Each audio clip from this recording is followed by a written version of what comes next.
Subscribe now and press the bell icon. Never miss an update.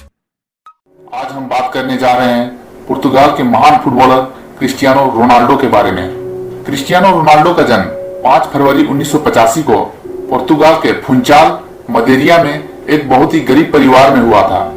उनका पूरा नाम Cristiano Ronaldo डोस Santos Aveiro है। उनके पिता का नाम जॉर्ज डिनिस अवेरो और माता का नाम मारिया है। रोनाल्डो अपने 4 भाई बहनों में सबसे छोटे हैं। उनके पिता अमेरिका के एक्टर और पूर्व राष्ट्रपति रहे रोनाल्ड रेगन के बहुत बड़े फैन थे। इस वजह से जब क्रिस्टियानो का जन्म हुआ तब उन्होंने उनका नाम रोनाल्डो रख दिया। रोनाल्डो का बचपन काफी गरीबी में बीता। उनके पिता नगरपालिका में माली का काम करते थे और साथ ही साथ एक्स्ट्रा इनकम के लिए पार्ट टाइम किटमैन के रूप में भी अपनी सेवाएं देते थे। उनके पिता की आमदनी से घर का गुजारा भी बड़ी मुश्किल से हो पाता था। इस वजह से रोनाल्डो की माँ भी दूसरों के घर में जाकर खाना बनाने और साफ सफाई का काम करती थी। उनका घर भी काफी छोटा था और परिवार बड़ा होने की वजह से रोनाल्डो को अपने सभी भाई बहनों के साथ एक ही कमरे में सोना पड़ता था। रोनाल्डो को बचपन से ही पढ़ाई में मन नहीं लगता था। पढ़ाई करने की जगह वो खेल में ज्यादा ध्यान देते थे। इस वजह से उन्होंने एजुकेशन में कोई भी प्रॉपर डिग्री हासिल नहीं की है। वो स्कूल के दिनों से ही फुटबॉल काफी अच्छा खेलते थे। इस वजह से स्कूल में दूसरे स्टूडेंट्स के बीच वो काफी पॉपुलर भी हो गए थे।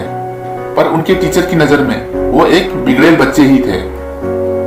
उनकी बदमाशियों का आलम यह था कि उन्हें एक बार अपने टीचर के ऊपर चेयर फेंकने की वजह से स्कूल से निकाल दिया गया था। उन्हें फुटबॉल का खेल सबसे प्यारा था और इस खेल में वो अपनी उम्र के बाकी बच्चों की तुलना में काफी अच्छे थे। तब उनकी मां मारिया ने फैसला किया कि रोनाल्डो को अब फुटबॉल में ही फोकस करने देना चाहिए। इस वजह से महज 8 साल की उम्र में उन्हें एंडोरिना फुटबॉल क्लब में भर्ती कर दिया गया। उसके बाद उन्हें शहर के सबसे बड़े फुटबॉल क्लब नेशनल में शामिल कर लिया गया, जहां उन्होंने 2 साल बिताए। साल 1997 में जब वो 12 साल के हुए तब उन्होंने पुर्तगाल के professional football club sporting CP के लिए ट्रायल दिया, जहां ट्रायल के दौरान क्लब के कोच और स्टाफ्स उनकी प्रतिभा देखकर दंग रह गए और तुरंत उन्हें 1500 पाउंड की फी में साइन करके अपनी टीम में शामिल कर लिया।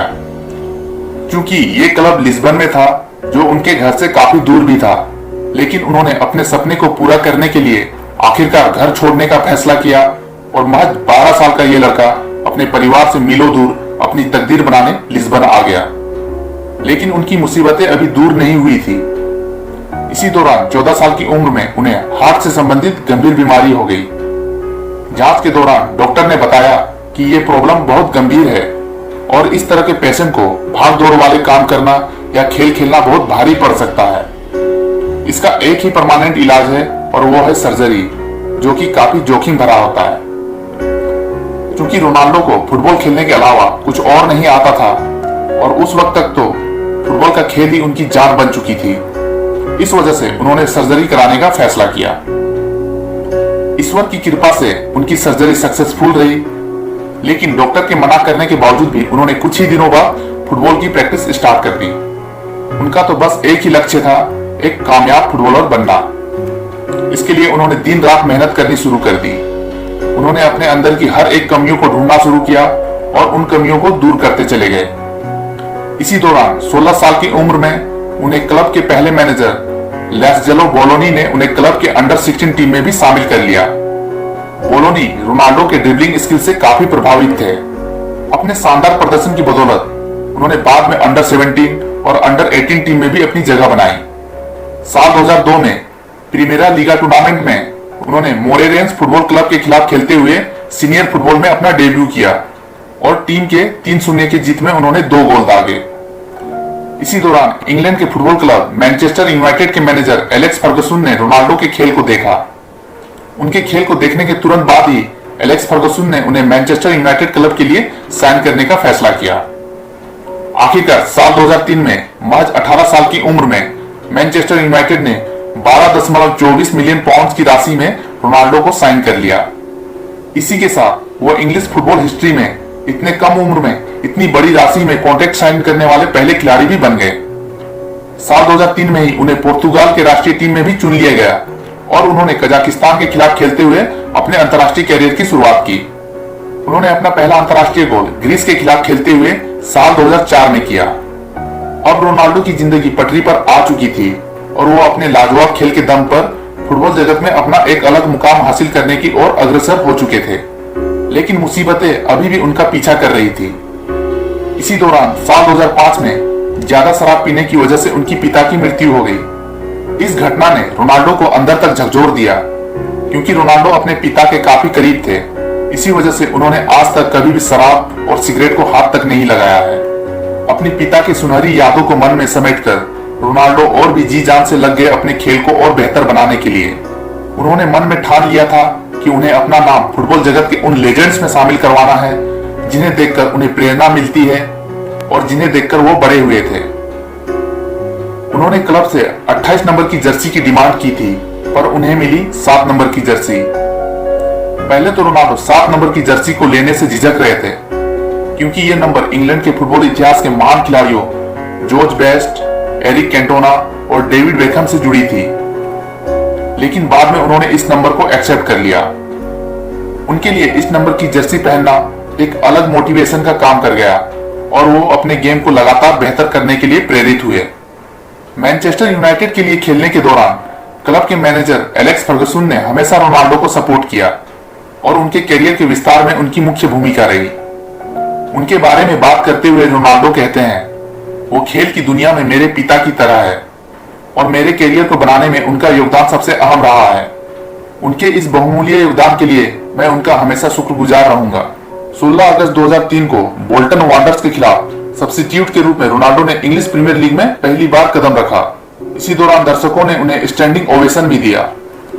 हालांकि वो इस मैच में तो कोई गोल नहीं कर पाए, पर अपने शानदार खेल से लोगों का दिल जरूर जीत लिया। उनके खेल को देखने के बाद इंग्लैंड के महान खिलाड़ी जॉर्ज बेस्ट ने कहा था, उन्होंने अब तक की जिंदगी में इससे पहले इतना शानदार डेब्यू कभी नहीं देखा था। उन्होंने 1 नवंबर को पोर्ट्समाउथ के खिलाफ खेलते हुए मैनचेस्टर यूनाइटेड के लिए अपना पहला गोल किया। वो लगातार 6 सीजन तक मैनचेस्टर यूनाइटेड के लिए खेले। उनकी मौजूदगी में ही मैनचेस्टर यूनाइटेड की टीम 3 बार प्रीमियर लीग की विजेता बनी। इसके अलावा उन्होंने मैनचेस्टर यूनाइटेड को 1 बार यूएफए चैंपियंस लीग और 1 बार फीफा क्लब वर्ल्ड कप का विजेता भी बनाया। साल 2009 में उन्हें स्पेन के एक बड़े क्लब रियल मैड्रिड ने रिकॉर्ड $54 मिलियन में साइन कर लिया। जब वो मैड्रिड आए तो सेंटियागो बेर्नाब्यू में आयोजित उनके वेलकम सेरेमनी में लगभग 80,000 प्रशंसक स्वागत के लिए मौजूद थे। इसके साथ ही नेपोली में 25 साल पहले डिएगो माराडोना का स्वागत करने के लिए आए 75,000 प्रशंसकों के मौजूदगी का रिकॉर्ड भी टूट गया। क्योंकि क्लब के कप्तान राहुल पहले से ही नंबर 7 की जर्सी पहन रहे थे, जो नंबर रोनाल्डो ने मैनचेस्टर यूनाइटेड में पहना था, इसलिए रोनाल्डो को 9 नंबर की जर्सी मिली, जो उन्हें मैड्रिड के पूर्व खिलाड़ी अल्फ्रेडो डी स्टेफानो द्वारा भेंट की गई थी। उन्होंने 29 अगस्त 2009 को रियल मैड्रिड की ओर से डेपोर्टिवो ला कोरूना के खिलाफ अपना पहला मैच खेला। अपने ला लीगा के पहले सीजन की शुरुआत उन्होंने धमाकेदार तरीके से की। वो पहले चारों लीग मैचों में गोल स्कोर करके रियल मैड्रिड के इतिहास में ऐसा करने वाले पहले खिलाड़ी भी बन गए। उनके शानदार प्रदर्शन की मदद से रियल मैड्रिड फाइनल में तो पहुंची, पर अपने चिर प्रतिद्वंदी क्लब बार्सिलोना से फाइनल में हार गई। रोनाल्डो ने इस सीजन में कुल 26 गोल किए और इस तरह टूर्नामेंट के 3rd हाईएस्ट गोल स्कोरर रहे। इसी दौरान उनके खेल का स्तर दिन प्रतिदिन ऊंचा होता चला गया और उनकी गिनती विश्व के सर्वश्रेष्ठ फुटबॉलर्स में होने लगी। वो लगातार 9 सीजन तक रियल मैड्रिड की तरफ से खेले और अपने शानदार खेल से रियल मैड्रिड की टीम को 2 बार ला लीगा की ट्रॉफी जिताने में अपना बहुमूल्य योगदान दिया। सीजन 2010-11, सीजन 2013-14 और सीजन 2014-15 में तो वो टूर्नामेंट के हाईएस्ट गोल स्कोरर भी रहे। सीजन 2014-15 में तो उन्होंने 48 गोल दागे और इस तरह रियल मैड्रिड की तरफ से एक सीजन में सबसे ज्यादा गोल करने का रिकॉर्ड भी बना दिया। इसके अलावा उन्होंने रियल मैड्रिड को 4 बार यूएफए चैंपियंस लीग का विजेता भी बनाया। साल 2018 में उन्हें इटली के एक और बड़े क्लब जुवेंटस ने 100 मिलियन पाउंड में साइन कर लिया। 30 साल से ऊपर की उम्र के खिलाड़ी के लिए यह अब तक का सबसे महंगा कॉन्ट्रैक्ट है। उन्होंने क्लब के अलावा अंतर्राष्ट्रीय स्तर पर भी खेलते हुए अपने देश पोर्तुगाल को कई शानदार जीते दिलाए, जिसमें साल 2016 में यूरो कप और साल 2018-19 में यूएफए नेशंस लीग का टाइटल प्रमुख है। उन्होंने अपने शानदार करियर के दौरान कई अवार्ड्स और टाइटल जीते हैं। साल 2008 में वो FIFA world player of the year चुने गए। साल 2015 में उन्हें पोर्तुगीज फुटबॉल फेडरेशन ने उन्हें best Portuguese football player of all time का खिताब दिया। साल 2016 और 2017 में वो वर्ल्ड के हाईएस्ट पेड एथलीट बने। उन्हें टाइम मैगजीन ने top 100 most influential people in the world की लिस्ट में भी शामिल किया था।